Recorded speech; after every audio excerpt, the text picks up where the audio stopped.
Perfect. So I hope everybody is back seated. Managed to get a quick cup of tea, or you can just stretch the legs. We'll now get into the second workshop. As I've said, it's Steve Busby who's going to delve into deep dives for us. So I will stop my share. I'll just make Steve host unless he's done it already. Sorted. Shall I try, Dylan?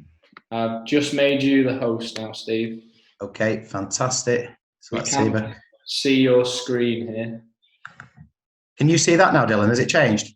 It has, yeah. Fab. Okay, right, here we go. It's changed again. We are on your slideshow. Perfect, thank you. We're working, brilliant. Okay, right, lovely. Thank you very much, Dylan and Dale, and all the rest of the team at Active Education for inviting me. I'm sure the afternoon's already been a great success. I wouldn't know because I made the mistake of taking my mother for lunch, and it's taken a long time to get back from lunch. The walk was a slow one. So anyway, here we are. We're here now, and let's see where we get to. So we're talking today about delving into deep dives. Okay. So we've got a number of aims of the session. Our aims are going to be as follows. Let me move that over there. To set the context for why we have deep dives under our new inspection framework, look at the possible questions you might be asked in a deep dive, to suggest some possible responses, and more than anything, to try and allay your fears. You know, a lot of you will already have a lot of the information and will have used the time that maybe you have been in lockdown, I hope, really profitably. And I'm sure that you've got a lot of that stuff already together. But you do have a couple of months more to go. And the reason for that is because Ofsted gave schools until July of 2021 to get their curriculum in place. That was their initial target, you know, and there was some clemency allowed to schools. So I see no reason why, particularly during COVID, that they are not going to abide to that. And if you're interested in supporting that or telling your head teacher that that's the case, you can click on the link yourself there at the bottom. Okay, so we're going to start off with a subject leader quiz. Okay, there's no marks for this, so you don't have to grade yourself. I'm not going to give you an inadequate or an outstanding or anything like that. But if you've got a pen, just jot down maybe what you think your answers might be, and so on. So we're going to kick off with this one. Okay, is it compulsory to teach 2 hours of PE each week? So have a little think about what your response will be. Just yes or no would be simple. And I'll unmute people maybe after we've done all the questions, and then we'll go from there. Second one, can any member of staff in school deliver PE sessions? Question again, yes or no. Question number 3, when a sports coach is working with a class in school, are they responsible for the class? Question number 4, what are the 4 aims of the national curriculum? Okay, here we go with number 5. What are the 3 swimming-related targets in the national curriculum? Just realised I'm going a bit fast here, so I'll just slow down a wee bit. Okay, question number 6. So you might want to use shorthand. Those of you who are old enough to know what shorthand is. What are the 2 early learning goals in EYFS dedicated to physical development? That's the current ones, unless you're an early adopter. And if you don't know what I'm talking about there, don't worry about it. Come on to that in a moment.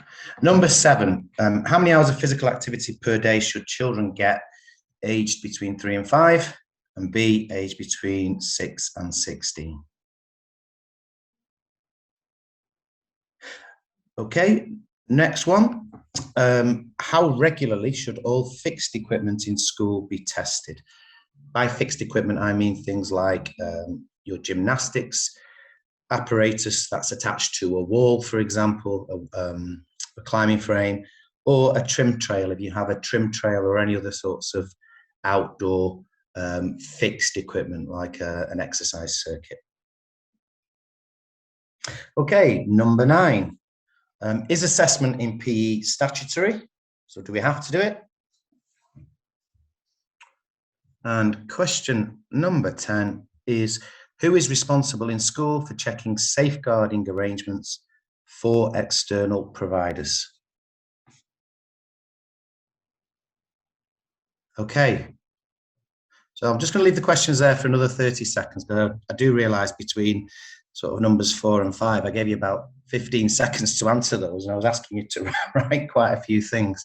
So the questions are still there if you'd want to have a little bit more time.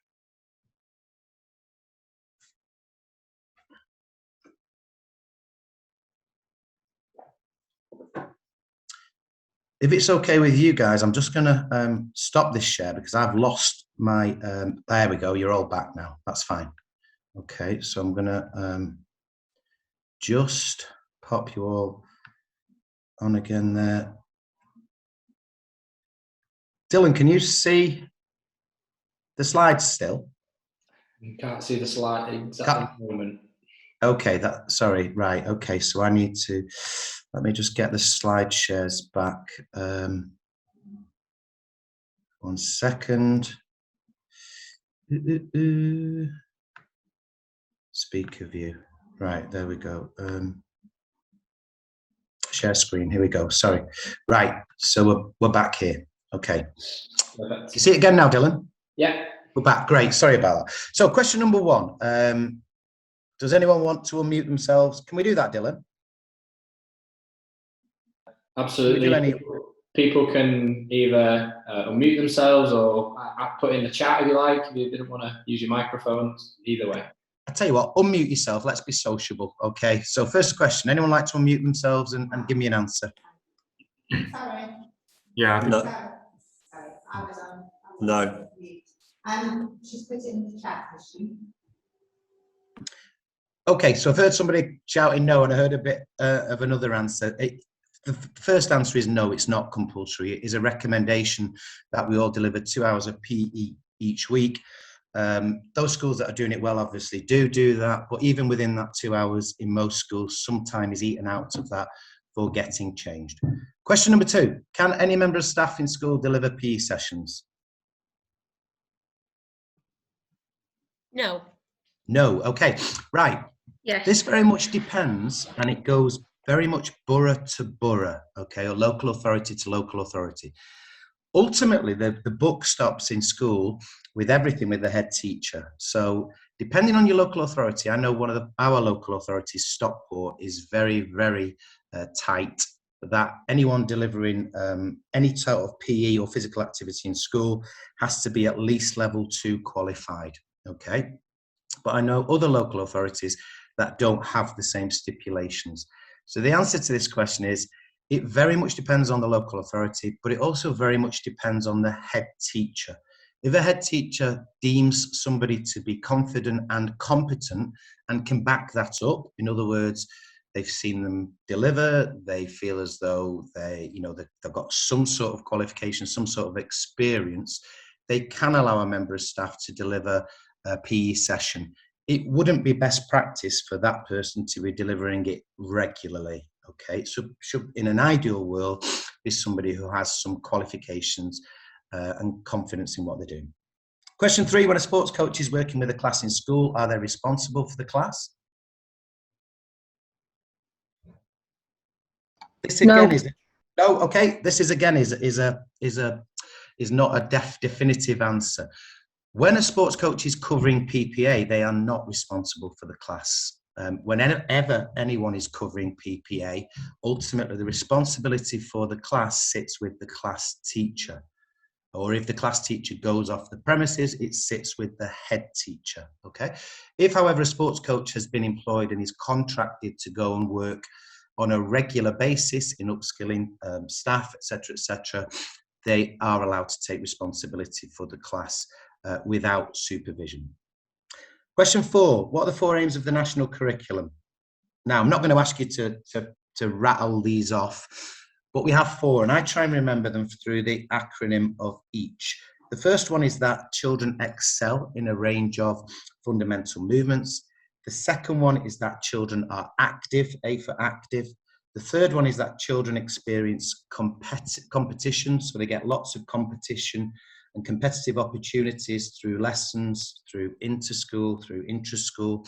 And the last one is that the children see the health links. So whatever we're doing is linked to being to healthy outcomes.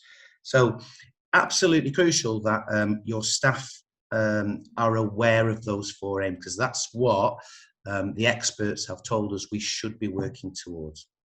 Question 5, what are the 3 swimming related targets in the national curriculum? Anybody?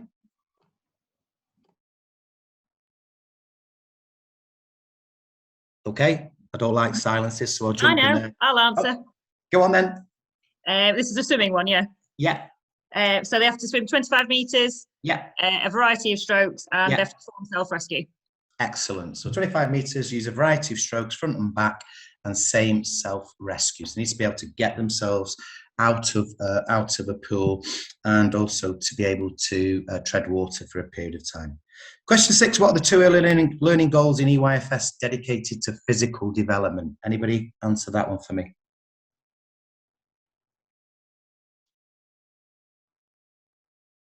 I can answer this one as well, if you like. Great. Ooh, get yourself to the top of the class.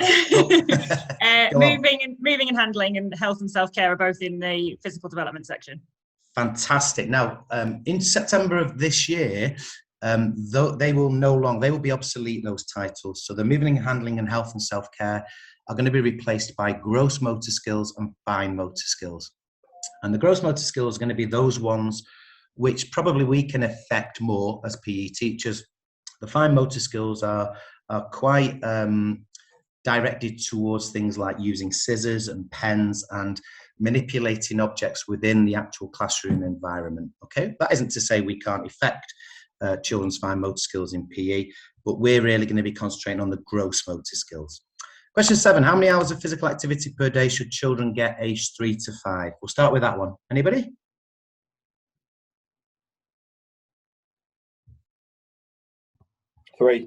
Three hours per day, correct. So you'll find in most early years setting that the children have a very long lunch break, which is an hour and a half.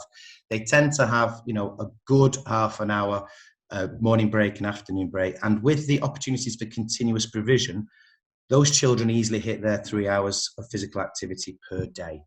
The children further up the school, if they're not got a PE lesson that day, we have to be a little bit more creative. And schools have been through the Daily Mile, Wake Up, Shake Up, lots of active maths and literacy. So hopefully within your school, your children are getting 5 hours a week or an hour a day. Question 8, how regularly should all fixed equipment in school be tested? Annually. Every year. Annually, correct. Within most local authorities, there'll be an approved provider, somebody who will have tendered for a contract, and that same contractor will come into every single school in the local authority and will test your climbing frame, your trim trail, and they will leave a document at the office or for the site manager normally. Just make sure you get to see that as the PE lead, if you are the PE lead in school, because it's really important. If anything has been condemned or anything is recommended for repair, that you act upon that. So it can be frustrating. They will tend to write off anything with a tear in it, like a gym mat or the top of a nesting table. But once it's condemned, it's really important that you either get it repaired or that you just get rid of it. So don't try and use things which somebody said are unfit for purpose. Question number 9, is assessment in PE statutory? No. No. Was that said with a lot of confidence, or? It was said with a lot of confidence. And it's the correct answer. Correct, well done. So assessment in PE is non-statutory. Having had a long time with the current national curriculum, remember it came in 2013, so we're 8 years in with it, you certainly would hope that we've made some moves in every single school to assessing pupil progress. And we can't say that we've not had the financial support to do that as well. but, you know, strictly speaking, it's non-statutory. And last question is, I'm going to give you the answer to this rather than asking, who's responsible in school for checking safeguarding arrangements? Well, that will depend on your local context. So it may be whoever's the safeguarding lead in your school. It may be the safeguarding lead has delegated that to you for PE-related external providers. The key thing is somebody is doing it. So what we mean by checking safeguarding arrangements is obviously DBS, obviously photo ID, but it also means insurance where relevant, and it also means certification. So if somebody's coming into school and saying they are a level 2 lacrosse coach, you really need to see their level 2 lacrosse coaching certificate, okay? Lacrosse stick can be a bit dangerous in the hands of somebody who's not. Okay, right, so that's our subject leader quiz, and you know, it's just been a bit of fun, and but some powerful messages in there, maybe messages that we need to digest, and I'll touch on that a little bit more in my presentation. Okay, so moving on. Has there been a new inspection framework? Well, first and foremost, the old one had an overemphasis on data. So some schools never really had any chance of getting a good outstanding rating because they were in deprived areas with high free school meals percentages, etc., and really struggled to get outstanding attainment in their schools. The new inspection framework gives every school the chance, because we're looking more at progress and achievement. And so that's giving all schools the chance of the top grade, regardless of their demographic.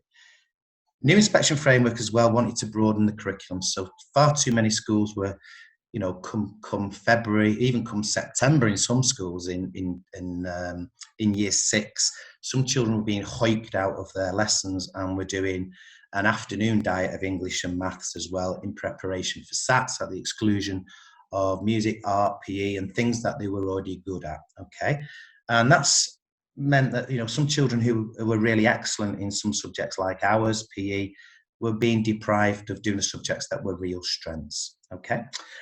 Amanda Spielman gave a talk at the Youth Sports Trust conference going back about 18 months now.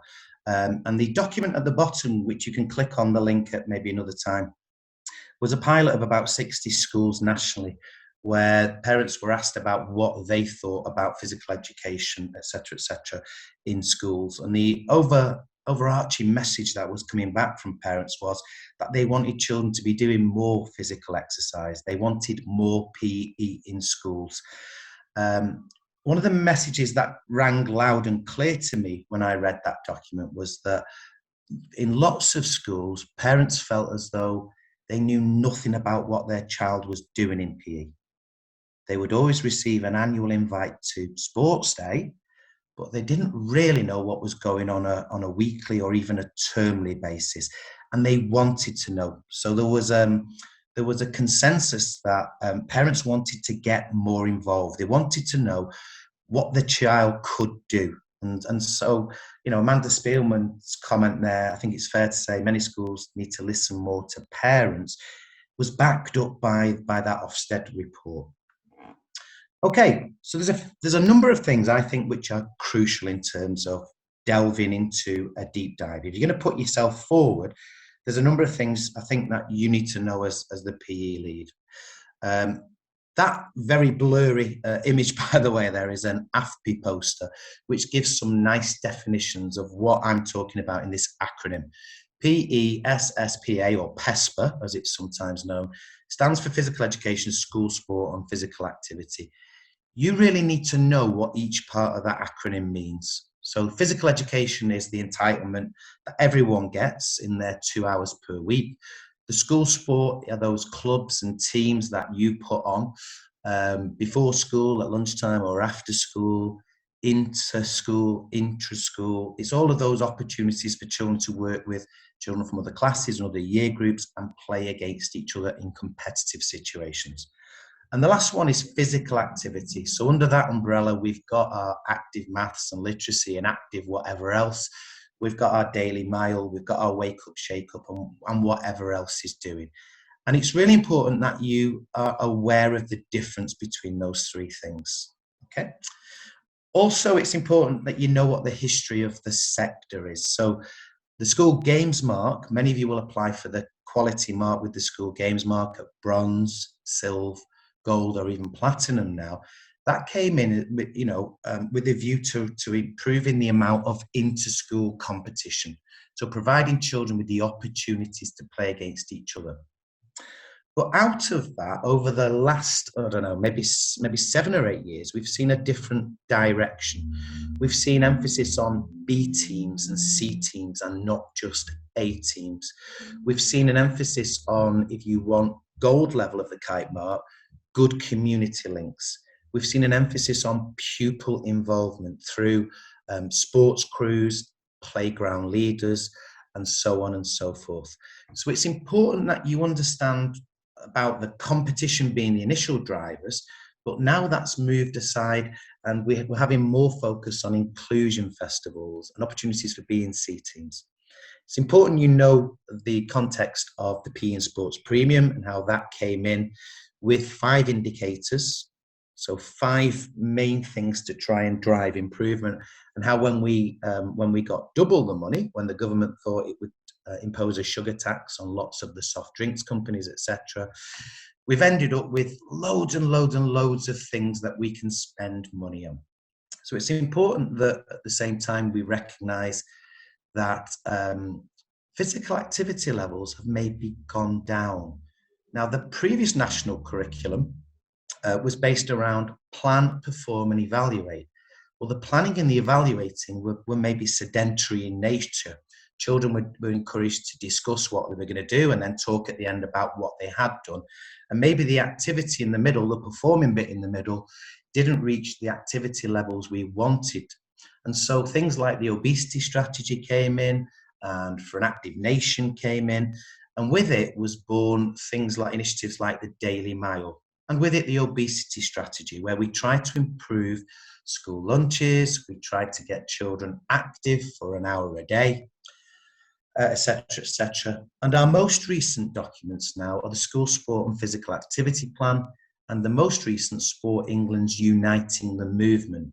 Now, in Uniting the Movement, we've got a large number of sports facilities hidden behind school perimeter fences that are not accessed by the local community at all in the evenings or at the weekends.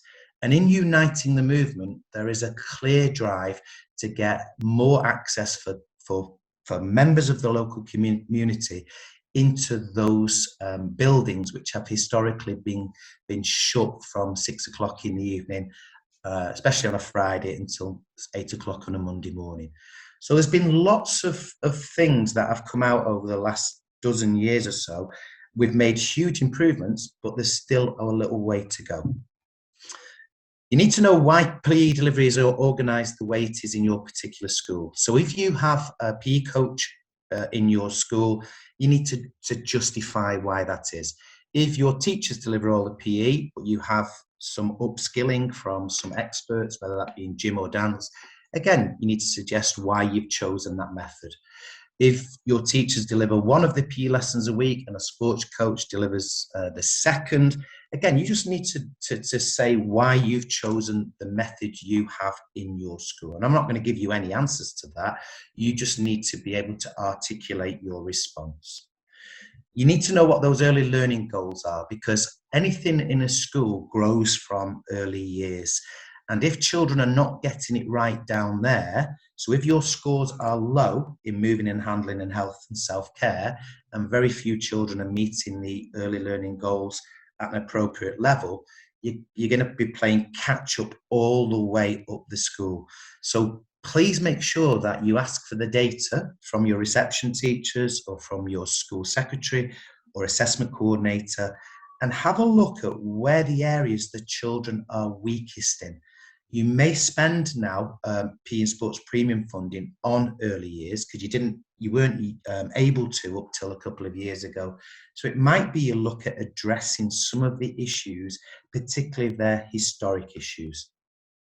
And if you've got any children in school who don't access the national curriculum, if they've got a particular special need, you need to know that they would be accessing the P scales. So if you put a Google search in for the P scales in PE, for those children who have quite severe special educational needs, you might have to go back a step. Or for those children in year 1 who can't access the national curriculum, you might need to go back to the early learning goals. So just continuing on, I talked about the aims of the national curriculum. Try and remember the acronym each, or choose another one of your own, and be able to articulate that at all times when you're talking to your staff. Okay. Secondly, know what the program of study entails. So there are 3 areas in Key Stage 1. You can choose how you deliver that, but we're looking at fundamental movement skills. We're looking at dance, okay, basic dance, and we're looking at attacking and defending skills. And in Key Stage 2, it broadens out, doesn't it? So we're looking at athletics and swimming and outdoor ed, etc.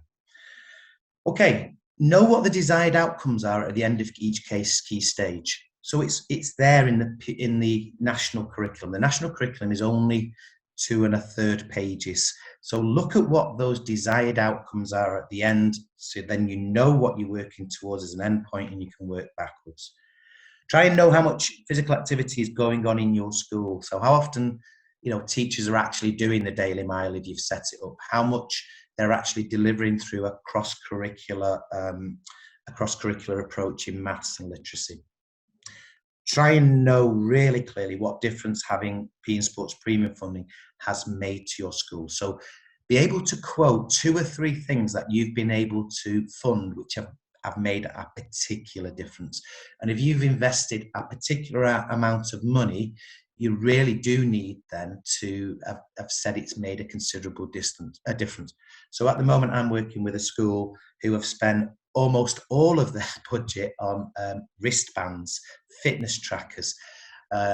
Now, I'm not going to say whether that's right or wrong. It's not my place to.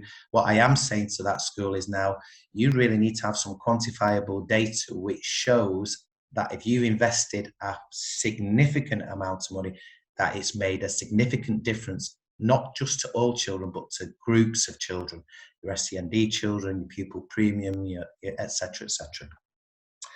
Okay, when Ofsted come to your school, they'll have already done some homework. So your first impressions are really important. On your website, they won't want to see an extracurricular program from 2020 pre-COVID. They'll want to see an up-to-date program.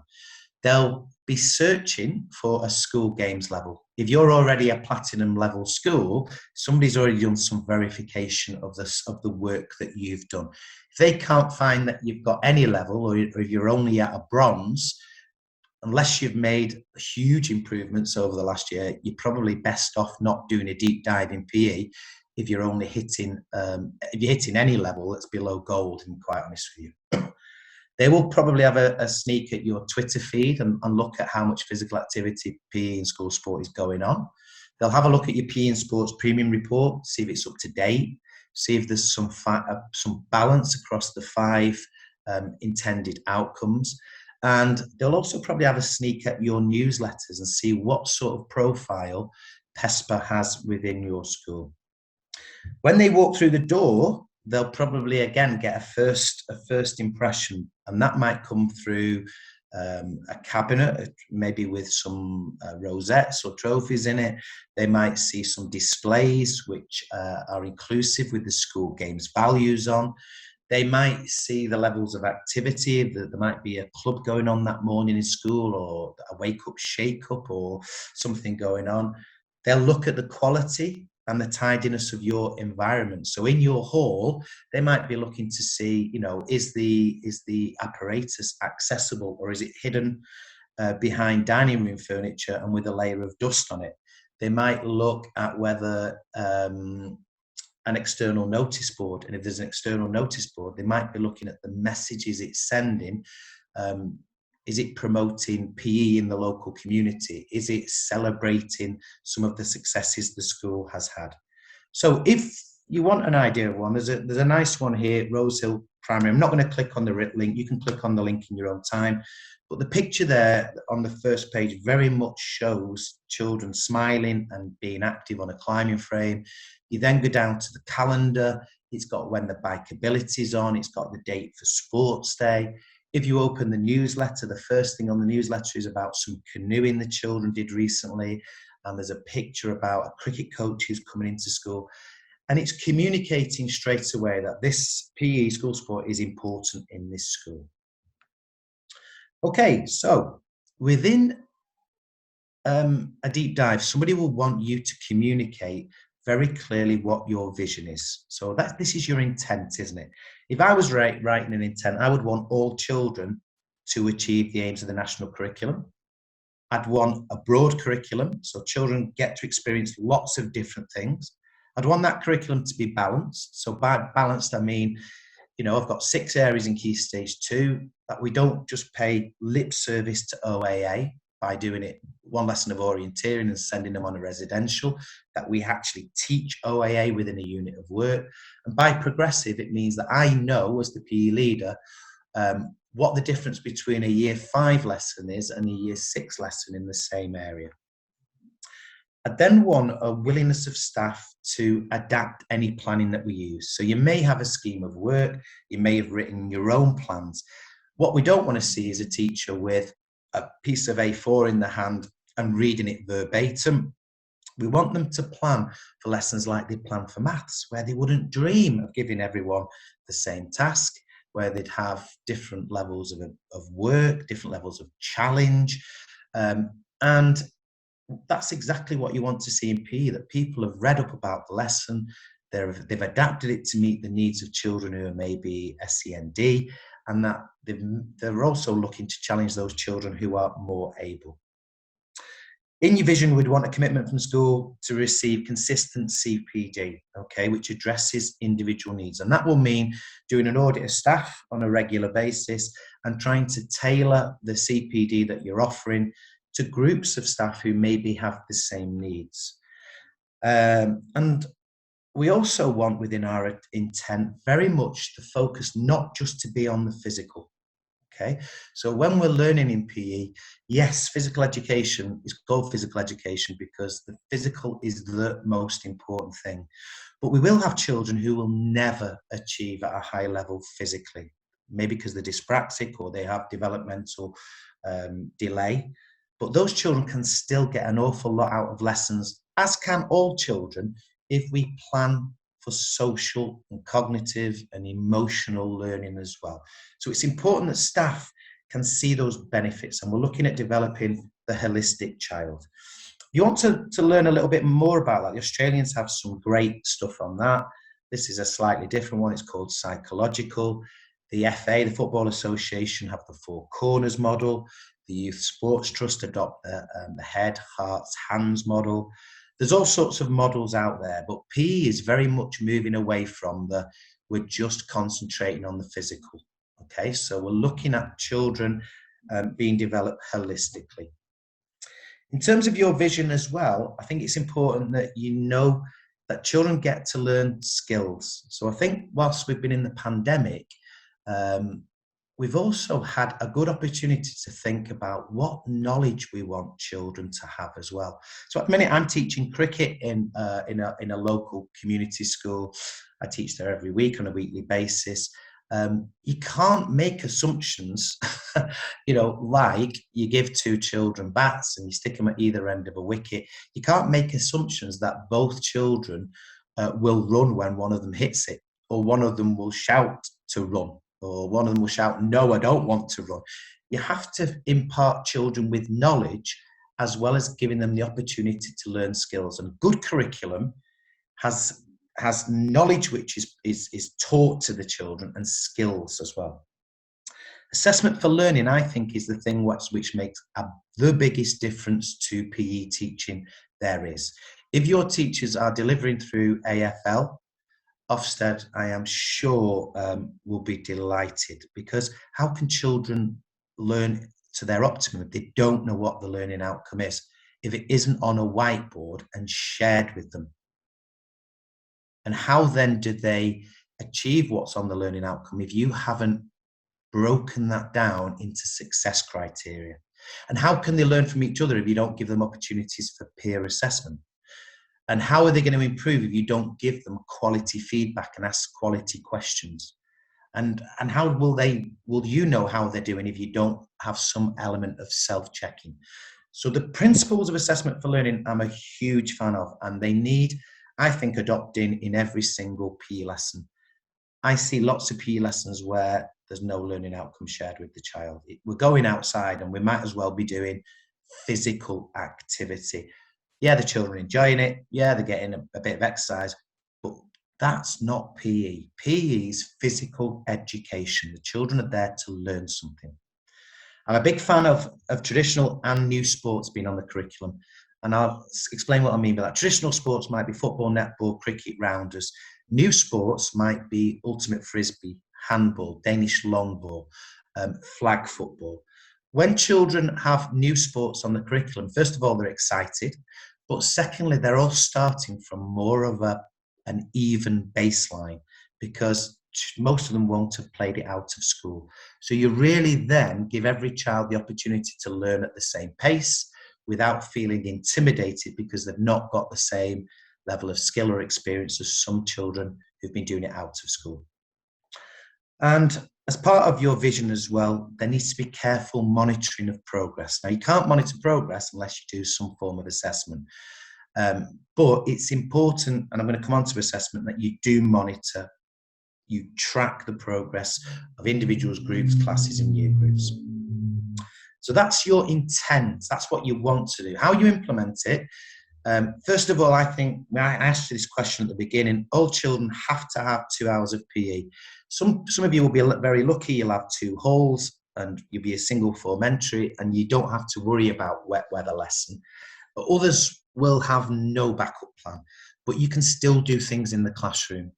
We have learned during a pandemic to be very creative in terms of what we can offer just at home with a pair of socks and whatever else. So what we need is a commitment that we're going to do something. So those children know we're going to be active 2 hours a week.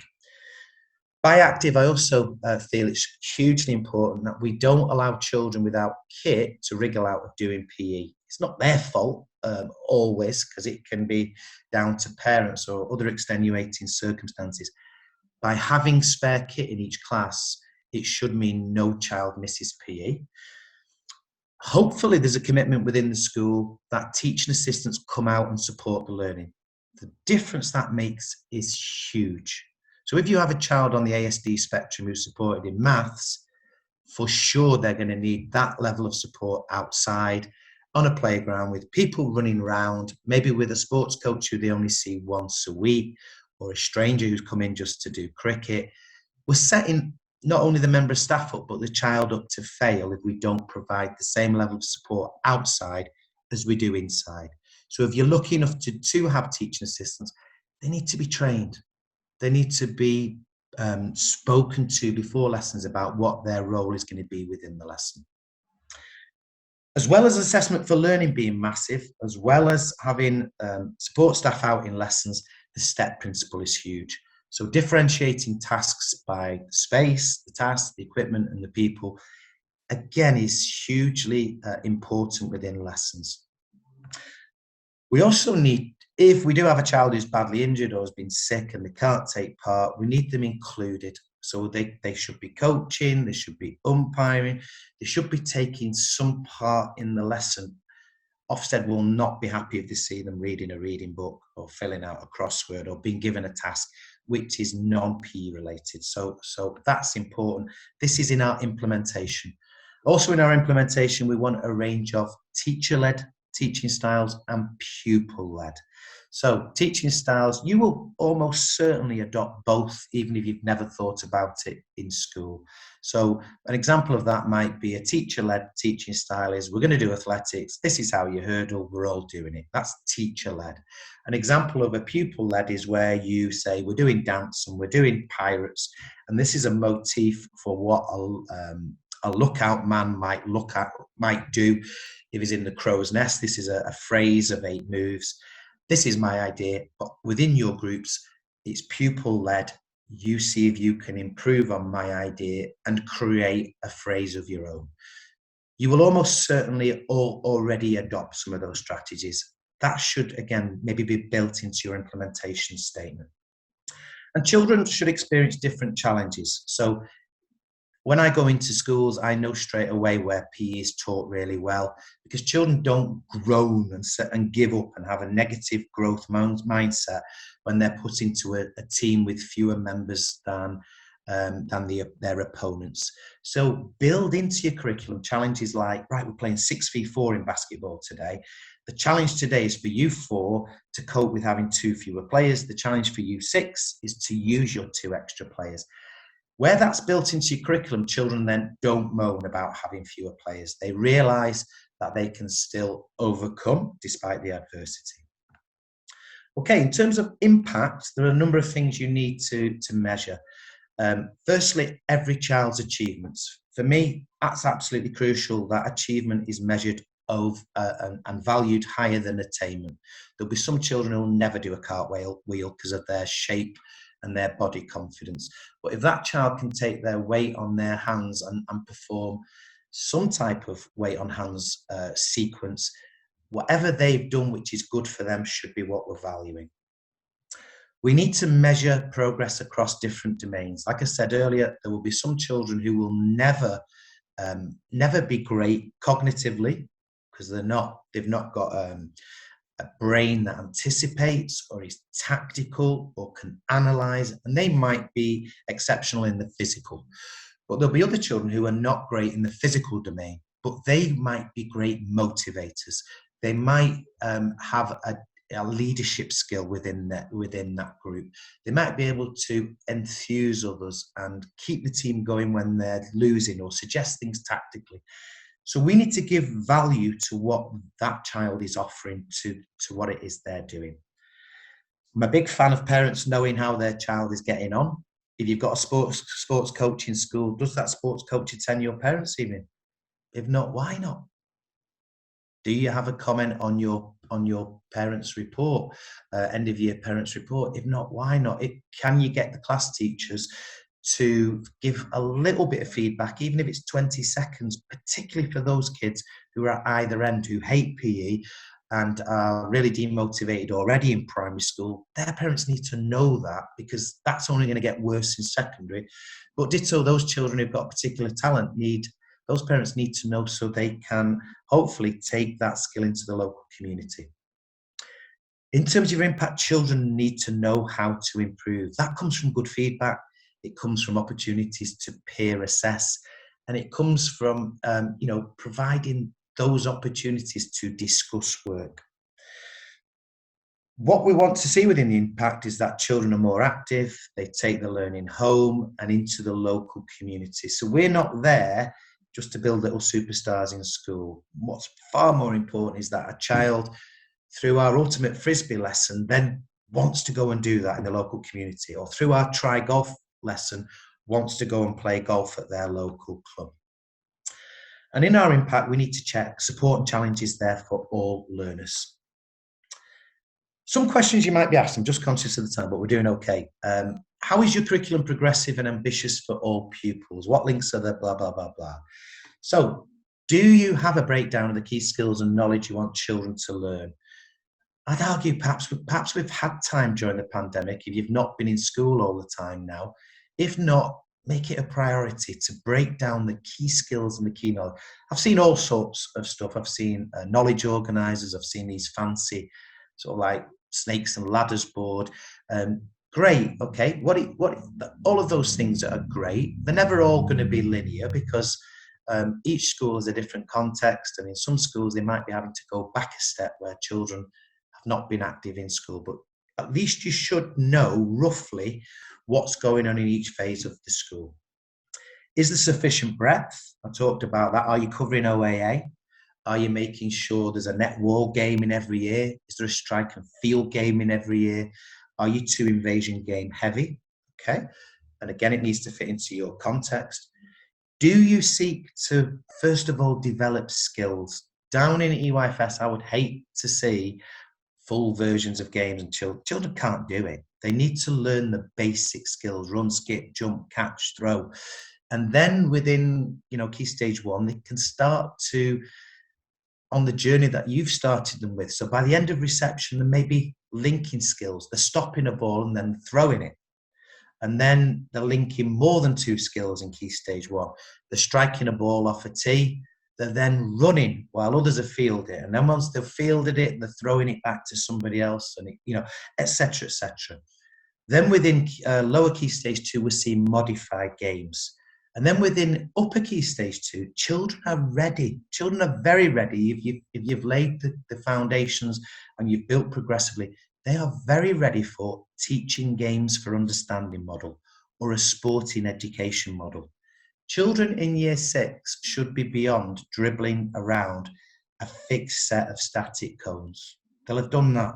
They'll have done that in year 1, year 2, year 3 in some schools. When they're still doing it in year 6 in some schools, they're getting bored. Kids need to be playing and experiencing 4v6. They need to have a focus within the lesson where they're challenged at a year 6 level, within things that look like the real version of games. And lastly, opportunities to link learning with other areas of the curriculum. So almost every warm-up I do now in school is linked with maths or English or some other area of the curriculum. Almost every single warm-up I do has a link with another area of the curriculum. Okay, how will we know your curriculum's progressive? Well, first of all, it should build on what children can already do and know. That's tricky if you walk into a school as a new coordinator. It's not if you're already there. But what it does mean is you need to evaluate at the end of the year. In so many schools, a curriculum plan is given to children and to staff in September. This is what you're doing. When is it ever evaluated? Well, did the children across those 8 units of work you taught this year achieve what we set out to achieve? If not, why are we moving them on to the next stage? If in cricket, they haven't achieved the outcomes that we wanted in year 5, why are we moving them on to the outcomes in year 6? In year 6, they need to revisit those outcomes that we're supposed to do in year 5 and go over them again. We need to be comfortable reinforcing skills and knowledge. They do in maths, they do times tables, they do counting, they go over basic skills regularly. We need to be happy doing fundamental movement skills right the way up to year 6. Throwing, catching, running in our warm-ups. We need to be comfortable with that because children need those basic skills. It's part of your warm-up. It should be part of your lesson preparation. We should have children working at different levels within your lesson. I said earlier about maths, we'd never dream of everyone doing the same worksheet or page in a book. So we should be comfortable within our lessons in saying, this group, you're doing this now, and this group, you're doing this now, and move the learning on in a live context. And I've spoken about this before. We need to have those opportunities built in, teaching games for understanding and so on. In terms of developing holistic PE, first of all, I think this is a really important process, and I would suggest it's well worth doing it, even if you've not done it already. First of all, know what your key concept is. So within swimming, for example, the key messages from swimming is water is very dangerous if you don't respect it, and swimming is a life skill, possibly the most important thing we learn in PE. Break that down into what you want the children to know. Break it down into what key skills have to be taught, and break it down then into the behaviours. Because once you break it down to the behaviours, you start to identify the social and emotional skills that children need to succeed within this area of PE. So this can be a time-consuming thing. You need to get the whole staff on board with doing it, but by doing it, you're creating holistic development. Once you've done that, within each unit of work that you have there, try and break each unit of work down into the skills, into the knowledge, and into what you're going to assess. So I'm a big fan in terms of assessing cognitively. So at the bottom there, the cognitive bit would be, if you look at week 3 and week 6, I'm going to assess just against children's cognitive development in terms of, do they have any specific tactical or performance awareness? That's going to be my cognitive assessment. In terms of my social and emotional development, again, I'm going to assess in week 2 and 4, how well are these children working well with others in a range of contexts? So not just working well with the best mate, not just working well when it's 5v5, but how are they working when it's 4v6? Or how is it working when they're not with the best mate in their team? And the last one, I'm going to look at the physical development. And you'll see them. I'm not really interested in the can he pass a netball. I am interested, but I'm not, or can he shoot a netball or she shoot a netball. I'm looking at that objective there. Can they link skills to perform actions and sequences of movement? So can they move into space? Can they signal with their hands that they want to pass? Can they make a pass? Can they then run into a new space? That's what I'm really looking for. So by breaking the skills down, the knowledge down, and what I'm looking for within each lesson, I'm very comfortable then that I can move the learning on. Okay, and I would have that for as many units of work as possible. That might be a 2 or 3 year project for you. That's fine. It's fine. Nobody's saying you have to have this ready for July. What you do need, if you have a deep dive in PE, is to be honest about where you are on your journey. Crucial that as the PE lead, you're aware of what the school's targets are. Okay, so you need to think about who's involved in the strategic development of PE. You shouldn't be working on your own. You're not an island, okay? The PE job now is too big for one person to manage it. It wouldn't require Superman or Superwoman, okay? So try and create a team. You may have a TA who's interested. You may have a younger member of staff who's an NQT who's not ready maybe for a curriculum leadership role, but is interested. You may have somebody else, somebody on staff, even the caretaker might be really interested in sport. So get a team, 3 or 4 people who can give you some strategic lead. Make sure you have an action plan. And within your action plan, try and link your PE targets to those whole school development plan targets. So if behaviour is an issue on the school development plan, how can you improve behaviour through PE? If maths is, how can you develop maths through active learning? Try and know how PE is making a difference to the overall school's development outcomes. That's really important. So try and have measures, success criteria. Try and make your plan smart. Do the governing body know what's going on? Do you give an annual report? Do you go in person? Do you provide it so your head teacher can deliver it? The governing body's role is twofold. It's to be a strategic partner. So they're there to give ideas, which you can choose whether you listen to them or not. They're also there as a critical friend. So having a link governor is important, but it's also important to not a fait accompli, and you just give them a report each year. Try and involve them at the planning stage. Pupil attitudes to PE are often very noticeable. I talked about in first impressions earlier. It's very noticeable on that slide, isn't it? Children are happy, they're motivated, they're in kit. Is there a consistent approach to the basics? What does behaviour look like? Are children going outside still thinking that the playground is playtime? Or can they distinguish between playtime, where they go out and they shout and they scream and they're loud and they're playing boisterously? Can they differentiate between that and a PE lesson, where they go out because they've been well drilled? How do you know about children feel about PE? How often do you pupil voice?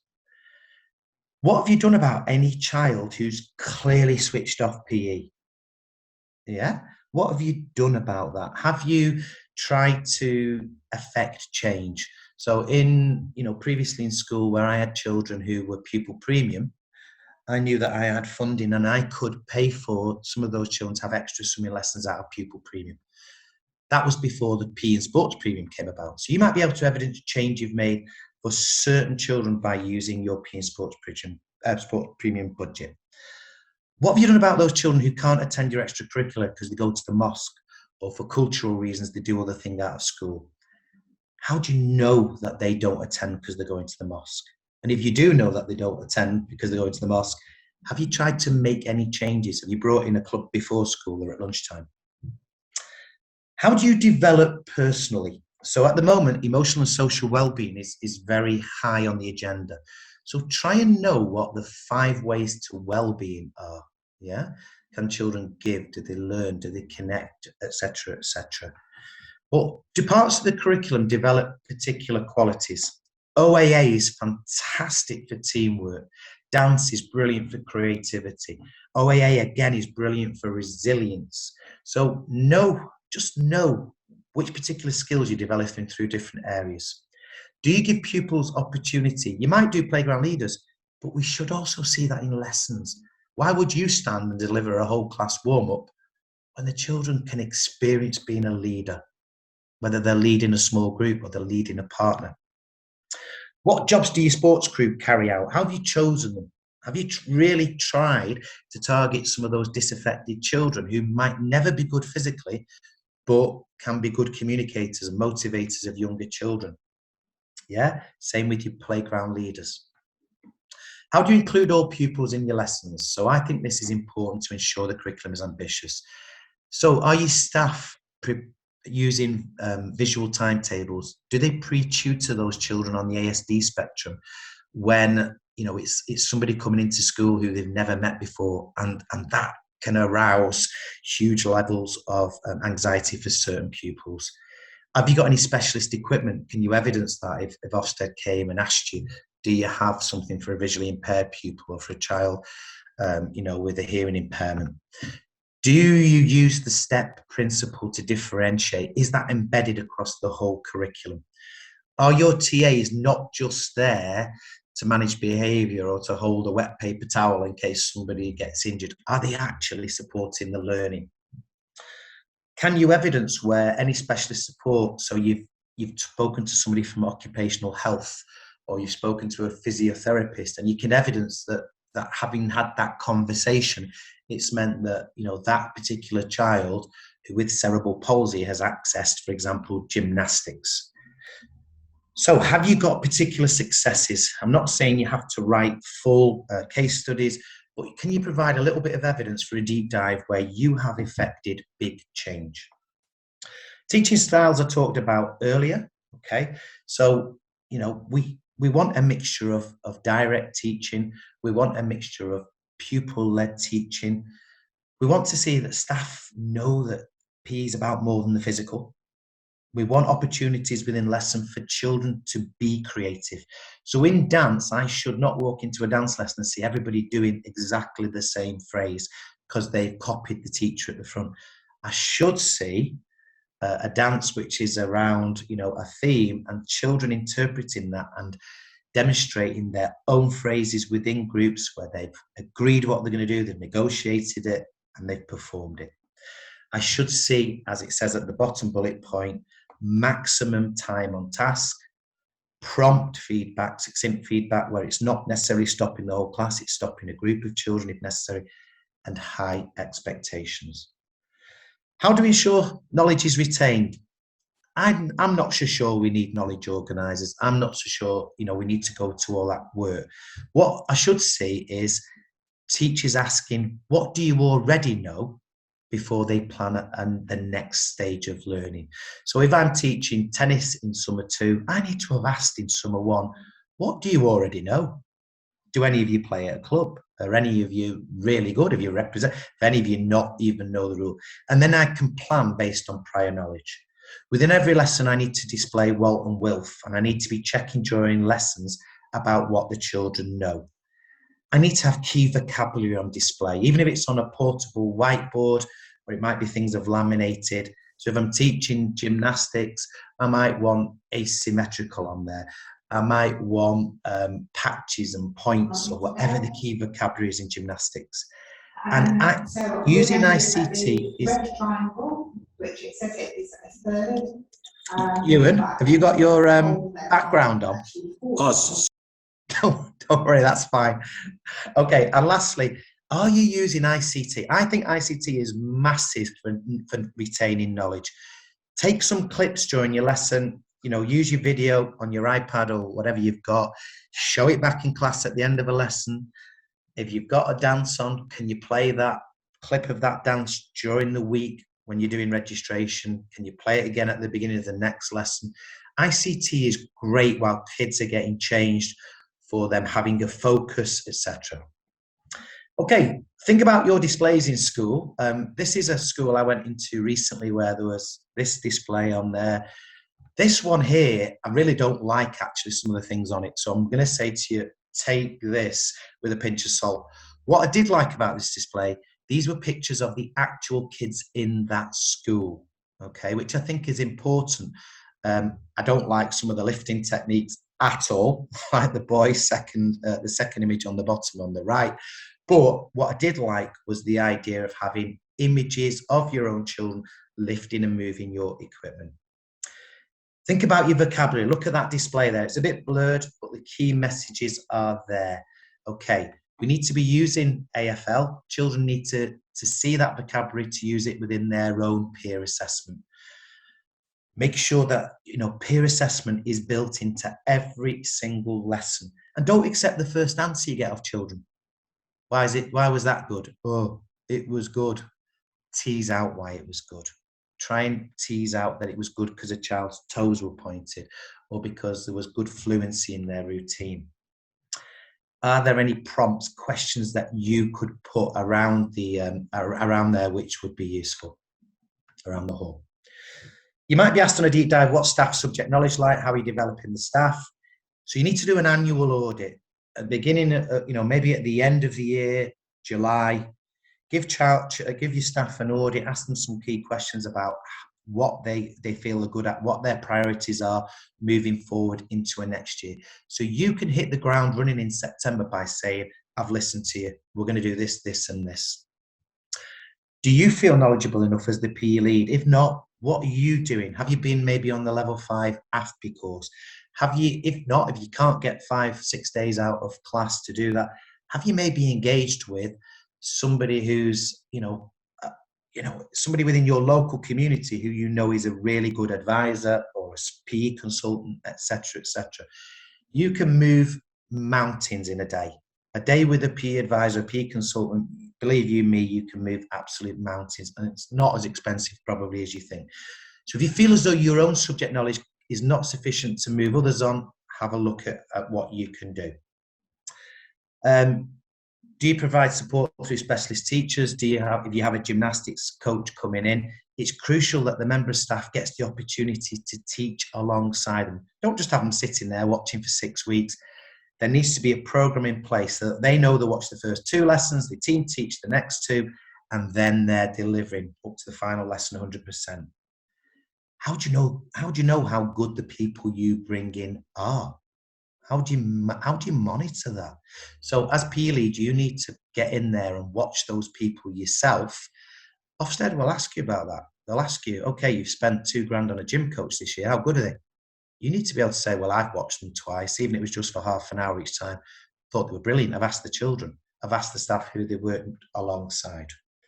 And how do members of staff who go out on external CPD disseminate that? So you're sending somebody on a course for a day, £200.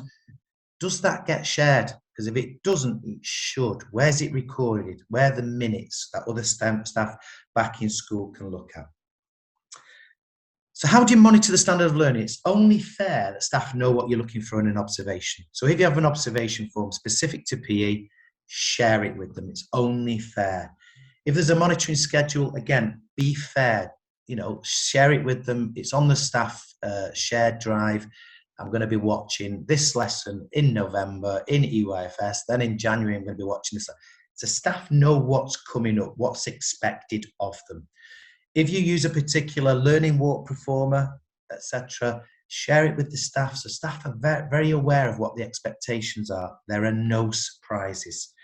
And then is there any feedback you have shared with the staff? So if you're getting pupil voice, share that with the class teachers, because they're the people who spend most time with the children. So if the girls are saying to you, I don't come to football club after school because the boys hog the ball, don't keep that information to yourself.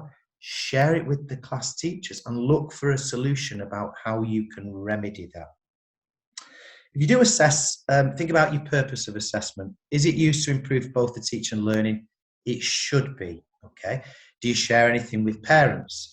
Is it used to identify children who may benefit from extra challenge and support? If it is, there's no point in identifying them if you don't then give them that support. What do you do with that information? Does any of it get sent to the high school or between transition arrangements in your own school? Think about the resources you've got in school and what you do with them. Do you audit equipment? Are they in good order? Are they safe to use? Think about particularly the bottoms of your Unihoc sticks, your cricket bats. Do you have the equipment to deliver the broad curriculum that's on your website? If you've put in that you're doing lacrosse on your website and you've only got 8 sticks, you're going to look a bit daft if you're then asked, can I see a lacrosse lesson? Have you got age-appropriate resources? So things like batting tees where young children can hit the balls off, or where you've made investment in a scheme of work, is it being used? If it's not, what's the point of having it? Safeguarding, really important. I'm nearly finished, Dylan, by the way. Are you carrying out those checks? Talked about them earlier. When they go off site, do you have a first aider? Are staff or parents who are taking children, do they have booster seats where appropriate? Have you communicated what will happen in the event of a breakdown, etc., etc.? Have you carried out a risk assessment for each event? I talked earlier about uniting the movement, so know how you are bringing your community together. Know about your exit routes. So what links you have. How are parents getting involved in their child's learning? Do you have any special events with a special focus? Do you invite parents into school who are physios or nutritionists or sleep therapists? Do you ever invite them in to give special assemblies or for special days? How well do you lead? Do you lead or do you manage? Big difference.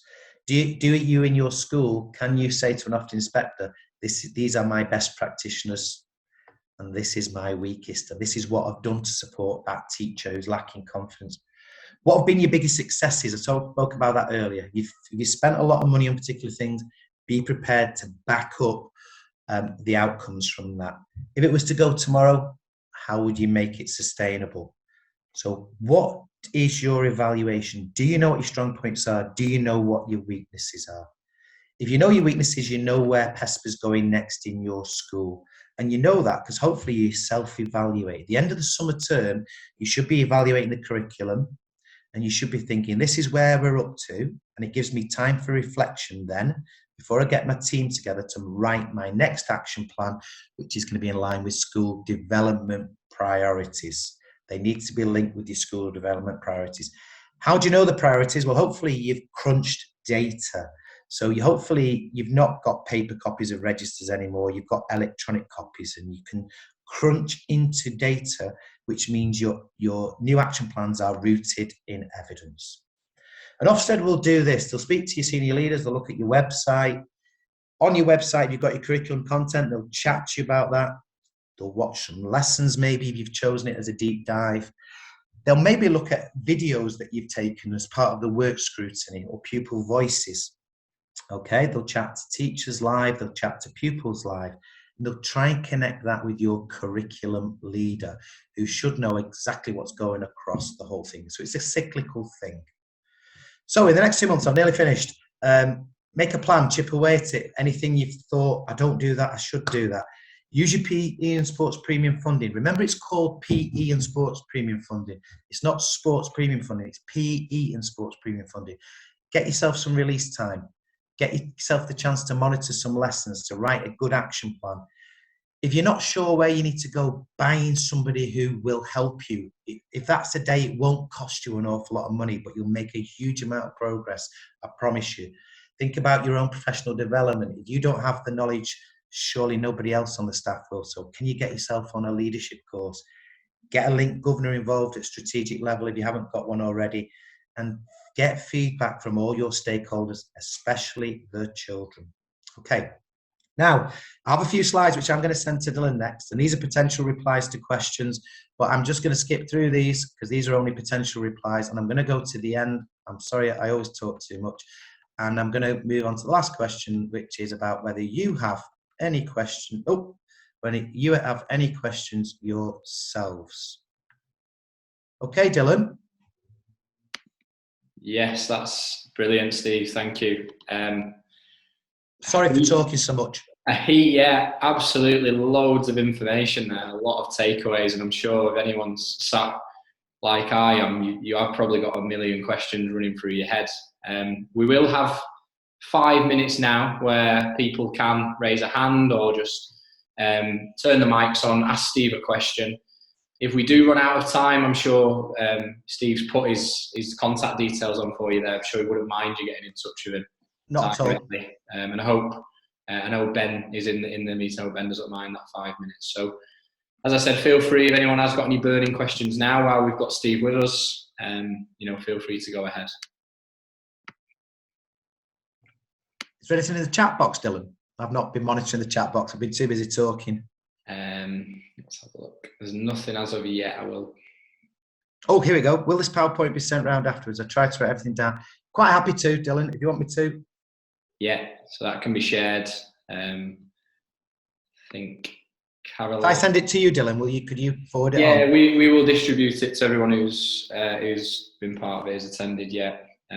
Just a thank you there, Steve, from Caroline, who said really valuable information. I echo that as well.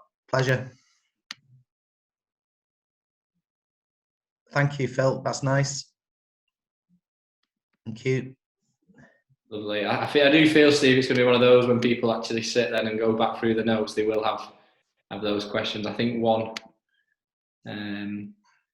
maybe, yes, one's just come through, Steve. So I've just taken over the role from someone who did not do too much. Where would you recommend starting? I would recommend an audit of everything that goes on. Okay, so if you like, I'll send an audit across to you, and when you fill out that audit, really hone in on the gaps. Make those gaps then mountable. By that I mean, if you've got 10 gaps in the 40 things I send you, which you might have present, don't panic, don't quit, don't resign, whatever you do. Think long term. So think about, measuring this over 2 or 3 years, planning what you're going to do, and bite it off in manageable chunks rather than thinking I've got to do all this before. Ofsted are only really, I think, most interested in knowing that you know where you are on the journey. Yeah. So if you know you're at the beginning of the journey because somebody else has left it in a mess, but you've very quickly weighed up what the strengths and weaknesses are, that's fine. If you've got a plan in and that plan's 3 years, that's fine. Yeah. You probably won't choose the subject as a deep dive because it's not in the greatest of hands. But as long as you know where you are in the journey and you know what needs doing, that's the crucial thing. Okay. Thank you, Steve. We will leave it there. As I said, feel free to contact either our team or Steve directly. Steve, thank you very much. Could I ask for you to reshare the hosting with Brianne? So I certainly can. Now, how do I do that, Dylan? You click on participants. Participants, right. Just let me make this full screen. Participants. There we go. Yeah, I'm on that. You find Brianne and it should say mute or more. You click on more and it should say make host. Right. Is Brianne on next? Brianne's going to take over hosting. She's going to introduce our final workshop, I believe. Save the best till last. Is it Ben last? It is Ben, yeah. Which Ben is it? I don't. Is it Ben? Ben Kurt from Inspired Playgrounds. Brilliant. Good luck, Ben. Nice to see you, Brianne. Thank you. There we go. Thank you very much. You're that was welcome. great. Thanks, Steve. That was brilliant. Took loads away. And I was a bit of a teacher's pet at the start as well. I was like, I know. Was that you? I couldn't see who it was.